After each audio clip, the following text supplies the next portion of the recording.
Hey folks, Gary here. Happy Monday morning to you from Cole and I. Yeah, Mondays are awesome. Mondays are they're the beginning of the week. Some people might not feel that way, but to me it's like the beginning of the week. It's a time to get going, get stuff done, get ahead of the game, that kind of stuff, and make a whole lot of progress on stuff. So like Cole and I, we've already been outside and walked around the town a bit and had a good morning. Yeah, so getting ahead of the game, getting things done, which kind of leads into what we're going to read this morning. We're looking at John 13, verses 34 to 35. And you've probably heard this several times before, but it's about getting the stuff done, getting ahead. As believers and as Christians, we're supposed to point the way to Jesus, right? We're supposed to point people towards who Jesus is and show people who Jesus is. And so Jesus, he said several times, if you've seen me, you've seen the Father. Jesus was to reveal the Father to the world so people would know the character of the Father. Well, you're supposed to do a whole lot more things besides that, like our salvation and everything else. But he was to reveal who the Father was by, if you saw him, you saw who the Father was.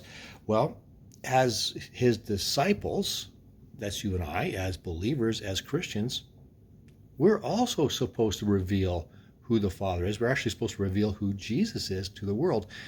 And we're supposed to do that by the way we live and how we interact with other people. There's telling people about Scripture, and there's quoting Scripture and telling them about the truths of God. For sure there is, and testifying about what God's done in our life.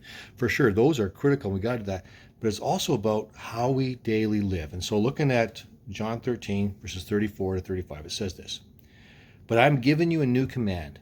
You must love each other just as I have loved you." So you are to love each other just as I have loved you. How did Jesus love? Jesus sacrificed everything for us, right? So that's a pretty high calling, but Jesus's love was, there wasn't an end to it, right? It wasn't a measure, like there was no end to his love. He continually loved and loved incredibly deeply. And that's how we're to love one another, right? So, but I'm giving you a command. You must love each other just as I loved you.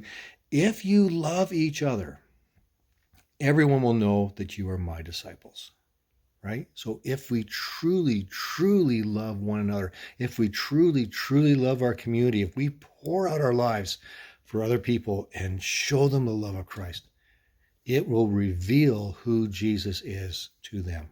They'll see it.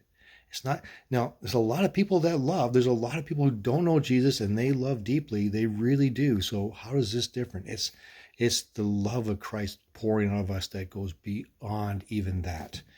It's showing people a supernatural love. It's showing people a love that only comes from God. It's truly, truly caring about people more than you care about yourself. Yeah, it's a deep, deep love. That's a cool thing. And you know what? You never go wrong loving people. I mean, you get your heart broken. Don't get me wrong. That happens all the time.